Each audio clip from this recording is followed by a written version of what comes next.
ఇప్పుడు జనరల్ డిస్కషన్లో కూడా మోకాళ్ళ నొప్పులు అనేది చిన్న వయస్కుల వాళ్ళకి ఒక కారణం వల్ల వస్తాయి, పెద్ద వయస్కుల వాళ్ళకి ఒక కారణం వల్ల వస్తుంది. సరే, పెద్ద వయసు వాళ్ళకి వచ్చే కారణాలు తీసుకున్నాం అనుకో, మెయిన్లీ ఇట్స్ ఇన్ఫ్లమేటరీ అని అనుకో, అంటే ఆస్టియోఆర్థరైటిస్ లేకపోతే రుమటైడ్ ఆర్థరైటిస్.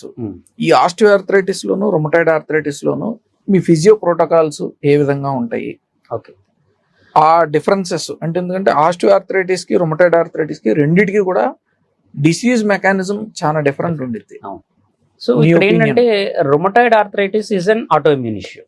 అది మీకు pure inflammatory and more of joint కన్నా కూడా చుట్టూ ఉన్న సాఫ్ట్ టిష్యూస్ యొక్క డిస్టర్బెన్స్ డిరేంజ్మెంట్ వల్లే ఆ డిఫార్మిటీస్ సెట్ అవటం ఇవన్నీ స్టార్ట్ అవుతాయి. And I have seen very young like 20-25 years young females లో కూడా రుమటైడ్ లో దే హావ్ అండర్గాన్ నీ రీప్లేస్మెంట్స్. ఈవెన్ నిన్న కూడా యాక్చువల్లీ నిన్న ఒక పేషెంట్ రాజమండ్రి వచ్చారు, ఆమె ఒక హిప్ జాయింట్ 2 మోకాళ్ళు ఫుల్ గా డిఫార్మిటీస్ వచ్చేసి, సార్ మీరు ఒక పేషెంట్ ఐరన్ లేడీ అని చెప్పి యూట్యూబ్ లో వీడియో పెట్టారు, ఆవిడకి 3 జాయింట్స్ రీప్లేస్ చేశారు. ఆవిడంటే యాక్చువల్లీ 50 years, ఈ అమ్మాయి 26 years సో సాడ్ వచ్చింది. వస్తే కనుక ఆ అమ్మాయికి కూర్చోబెట్టి కూడా నేను ఒక 20 నిమిషాలు కౌన్సిలింగ్ ఇచ్చా, నీ టైం లైన్ ఎలా ఉంటది, ఇలా ఉంటది సర్జరీకి వెళ్తే అని. సో ఐ వాంట్ అంటే ఎగ్జాక్ట్లీ అలాంటి పేషెంట్స్ లో హౌ ఫిజియో హెల్ప్స్ అనేది. ఇక్కడ ఏంటంటే మీరు చెప్పినట్టు కొంతమందిలో ఇప్పుడు ఆఫ్టర్ కోవిడ్ ఎస్పెషల్లీ మనం చూసేవాళ్ళు ఈ ఆటో ఇమ్యూన్ ఇష్యూస్ చాలా ఎక్కువైపోయాయి. ఎస్పెషల్లీ ఏవియన్ హిప్స్ మీరు చెప్పినట్టు ఇందాక, అండ్ నీ ఆర్థరైటిస్ చేంజెస్ అంటే ఎర్లీ ఏజ్ లో వచ్చేస్తుంది. మనం ఇందాక మాట్లాడుకున్న సాఫ్ట్ టిష్యూ స్ట్రక్చర్స్ పక్కన పెడితే ఓన్లీ ఆర్థరైటిక్ చేంజెస్ వచ్చేసేసి డిస్టర్బెన్స్ బాగా ఎక్కువైపోయింది. అయితే రుమటాయిడ్ లో ఇప్పుడు ఆటో ఎస్పెషల్లీ ఫిజియో కొంత రోల్ ప్లే చేస్తే, దాంతో పాటు లైఫ్ స్టైల్ అండ్ న్యూట్రిషన్ ఇవి చాలా రోల్ ప్లే చేస్తాయి. ఎందుకంటే ఇమ్యూన్ కరెక్షన్ జరిగితేనే వాళ్ళకి 100% మనం రికవర్ ఇవ్వగలుగుతాం. ఫిజియోథెరపిస్ట్ రోల్ ఏంటంటే ఇంకా డిటోరియేట్ అవ్వకుండా, డీజనరేట్ అవ్వకుండా చుట్టూ ఉన్న స్ట్రక్చర్స్ ని స్ట్రెంథన్ చేస్తూ, స్టెబిలైజ్ చేస్తూ, వాటికి అవసరమైతే కొంత సపోర్టివ్ ఎయిడ్స్, ఆర్థోటిక్స్ లాంటివి ప్రొవైడ్ చేస్తూ ఆ వచ్చే డ్యామేజ్ ని తగ్గించడానికి ఫిజియో హెల్ప్ చేయగలుగుతాడు, ఎస్పెషల్లీ రుమటాయిడ్ ఆర్థరైటిస్ కండిషన్స్ లో. Okay, coming to osteo arthritis, yes definite గా అంటే ప్రోగ్రెషన్ ని ఇప్పుడు మీరు చెప్తున్నట్టు grade 1, grade 2, grade 3, grade 4. So grade 4 obviously deformity, complete wear and tear ఉంటుంది, no space. So obviously they have to go for surgery, no other option. But first couple of stages ఏదైతే మీరు mark చేస్తారో అక్కడ గనక మీరు physiotherapist ని కూడా consider చేస్తే ఖచ్చితంగా వాళ్ళని డీజనరేట్ అవ్వకుండా మనం ప్రివెంట్ చేయొచ్చు. ఒకటి, ఉన్న పెయిన్ ని ఎట్లాగో మీరు మెడికేషన్ ఇచ్చి యూ విల్ హెల్ప్. రెండోది ఏంటంటే ఎక్సర్సైజెస్.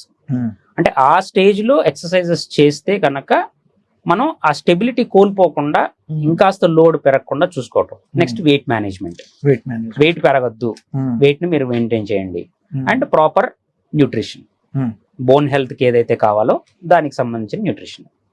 అండ్ ఇక్కడ కామన్ మిత్ ఈ ఆస్టియోఆర్థరైటిస్ అంటే అరుగుదల సమస్యతో వచ్చే వాళ్ళకి వాకింగ్ చేసినా మోకాళ్ళు అరిగిపోతాయి, లేదంటే ఎక్సర్సైజ్ చేసినా మోకాళ్ళు అరిగిపోతాయి. ఇది అపోహనే నేను చెప్తాను.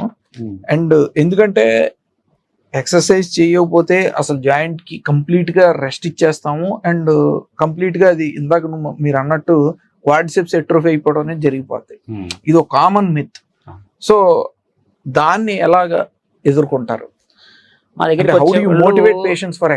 చాలా మంది అనేది ఏంటంటే వాకింగ్ చేస్తే పెరుగుతాయి కదా, అంటే అప్పటి వరకు వాకింగ్ చేసేవాళ్ళు కూడా రెగ్యులర్ గా మేము ఒక 4 to 5 kilometers గ్రౌండ్ కి వెళ్తాము, లేకపోతే స్టేడియం కి వెళ్తాము, నడుస్తాము అని అనేవాళ్ళు కూడా. ఎప్పుడైతే నీ పెయిన్ స్టార్ట్ అయిందో ఇమీడియట్ గా ఇంకా ఆపేస్తారు exercise, any form of exercise they will stop. అయితే ఇక్కడ ఏంటంటే వాకింగ్ ఈజ్ నాట్ స్ట్రెంథనింగ్.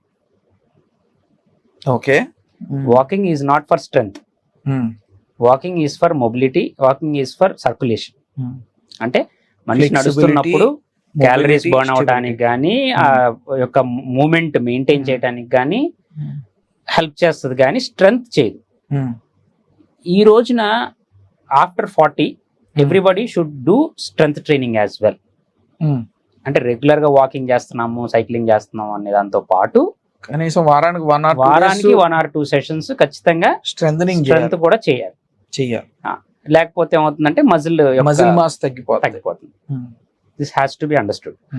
అప్పుడు అందుకని ఏంటంటే వీళ్ళు వాకింగ్ చేస్తూనే స్ట్రెంథనింగ్ కూడా స్టార్ట్ చేస్తే ప్రాబ్లమే ఉండదు. And cycling is one more best exercise. And swimming we don't have, because మనకి బయాన్సీ ఎఫెక్ట్ ఉంటుంది కాబట్టి మనకి లోడ్ పడదు. If somebody is interested and somebody have the option and provision. మనకి అర్బన్ మన సిటీస్ లో జనరల్లీ మనం సెమీ అర్బన్ అందుట్లో ఉన్నప్పుడు స్విమ్మింగ్ అంత యాక్సెస్ఫుల్ గా లేకపోయినా సైక్లింగ్ ఇస్ ఆబ్వియస్లీ ఉంటది. జిమ్ కి వెళ్ళే వాళ్ళలో కూడా అక్కడైనా మనకి సైక్లింగ్ ఇది ఆప్షన్ ఉంటది. స్టాటిక్ సైకిల్స్ ఉంటాయి, రికంబెంట్ సైకిల్స్ ఉంటాయి విత్ ప్రాపర్ బ్యాక్ సపోర్ట్, అవి తీసుకోవచ్చు. లేదా అసలు బయట outdoor cycling is the best way, హ్యాపీగా వెళ్ళొచ్చు. సో ఇట్లాంటివి చేసినప్పుడు ఏంటంటే ఆ మొబిలిటీ మెయింటైన్ అవుతుంది and at the same time strength maintain చేయడానికి weekly couple of days strength ని ఇన్కార్పొరేట్ చేసుకోవాలి వాళ్ళ రొటీన్ లో. అప్పుడు then definitely they can go. దానికి ఏం అవసరం లేదు. వన్స్ పెయిన్ తగ్గిన తర్వాత మళ్ళీ రాకుండా ఉండటానికి ఒకటి, మీరు ఎప్పుడైతే పెయిన్ తగ్గిస్తారో యాజ్ అన్ ఆర్థోపెడిక్ సర్జన్ మీ యొక్క రిఫరెన్స్ తో మీరు చేసిన తర్వాత వాళ్ళ ఫిజియోని కన్సల్ట్ అయ్యి చిన్న చిన్న ఎక్సర్సైజెస్, బేసిక్ ఎక్సర్సైజ్ అదే ఇప్పుడు నేను చెప్పాను. ఎందుకంటే ఎందుకు కలవాలి అని అంటే ఇక్కడ ఏవి టైట్ ఏవి వీక్ ఈ స్ట్రక్చర్స్ ని అసెస్ చేసుకున్నాక దాన్ని బట్టి చేయాలి. ఎందుకంటే ఎవ్రీ పిల్ doesn't work for all issues, అంతే కదా. సో ఇప్పుడు సేమ్ పర్సన్ వచ్చినప్పుడు మీరు పర్సన్ బట్టి చేంజ్ చేసి మీరు మెడికేషన్ అడ్వైస్ చేస్తారు, వాళ్ళకున్న కండిషన్ బట్టి దీన్ని బట్టి. అట్లాగే మనం చూసిన తర్వాత వాళ్ళకున్న ప్రాబ్లమ్ బట్టి ఎక్సర్సైజెస్ చేయాలి. అంటే ఇప్పుడు నీ పెయిన్ రాగానే ఓకే ఈ ఎక్సర్సైజెస్ చేసేసి సార్ట్ ఆఫ్ ఎక్సర్సైజ్ యూట్యూబ్ లో చూసి ఇది చేస్తున్నామండి అని చెప్తారు చాలా మంది అట్లాగే చెప్తున్నారు. సో నేను ఆల్రెడీ ఎక్సర్సైజెస్ చేస్తున్నానండి, నాకు యూట్యూబ్ లో ఉన్నాయి చూసాను, నేను చూసి చేస్తున్నాను. ఈవెన్ బ్యాక్ పెయిన్ అనండి, నీ పెయిన్ అండి, షోల్డర్ అండి, ఏదైనా కానీ యూట్యూబ్ లో there are hundreds thousands of videos available. So దాన్ని బేస్ చేసుకుని వాళ్ళు ఏంటంటే చేయడం స్టార్ట్ చేస్తారు. బట్ అది ఎప్పుడు చేయాలి, ఏ రకంగా చేయాలి, ఏటికి చేయాలి, ఏటికి చేయకూడదు అనేది కొంచెం ముందుగా ఒకసారి consultation is always good. So అప్పుడు ఎట్లా ఉంటది అంటే ఓవర్ ది కౌంటర్ ప్రిస్క్రిప్షన్ తీసుకున్నట్టు ఉంటది మీ దగ్గర రాకుండా. అది ఏంటనేది తెలియదు, నొప్పి వస్తుంది వెళ్ళాము డైక్లోఫెనాక్ కానీ సిక్లోఫెనాక్ మాత్రం అయిపోయింది. సో ఈ మిత్ ని మాత్రం బస్ట్ చేయాలి. రెస్ట్ ఈస్ బెస్ట్ అనేది కాదు. Rest, see we are as a human we need to move